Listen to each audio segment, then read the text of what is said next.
There you go, beginning to end.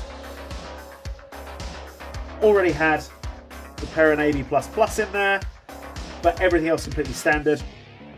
The gears were, it looks like they've been run for quite a while like this, and they're just too rough and too nasty for me to carry on.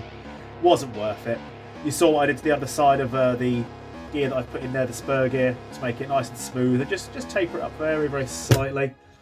Again, this one as well, really rough, really sharp. I can't sort out very easily in between the gears, so not a lot I can do about that. I like the G&G gears. I opted to put this one in there, but I do like the G&G bevel. I think that's a really, really smooth fitting one, but there you go. Compression parts got changed, so the piston head is really, really worn and frayed around the edges. The piston is knackered. Again, cylinder head, same thing, exactly the same thing. He wanted to keep the short barrel. There is no sense in going tight with a short barrel like that. There's absolutely no sense. If we were extending it, then I'd tighten the barrel, but otherwise, for this gun, if you're trying to pick people off at distance, you're wrong, and that's the end of it. So keep that barrel, and because the hop unit is bloody decent, kept it, and there's nothing wrong with the hop rubber from what this gun is designed to do, so I kept that as well. The only downside is this motor. I mean, it's really quite hard to turn. It really is quite hard to turn. I think something's got inside it. It could be worn out or bent or something, I don't know. But I would like to have kept this motor. There is nothing really wrong with one of these motors.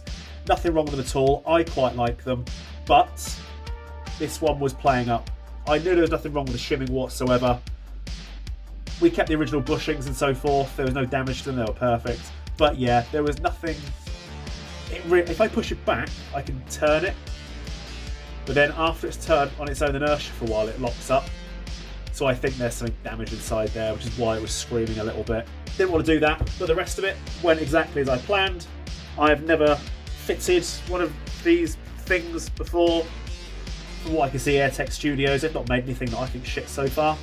This is definitely doing its thing. It's definitely shorter, and you can with this kind of ETU, but it does mean if you pull the trigger on safe, a lot of guns suffer with this, to be perfectly honest. It won't action, you have to push it forward again. So it's just one of those things, I don't know why. Every so often it will just put it on safe, and then this will lock. So you pull the trigger, oh, nothing happens, and it will click and it will go. But it seems like it's settled itself in place now, so it's not a big deal. 90 minutes, I guess. If you're seeing this, it means I put it on YouTube, and there was some worthwhile shit for you to see. But there we go. Have a nice day.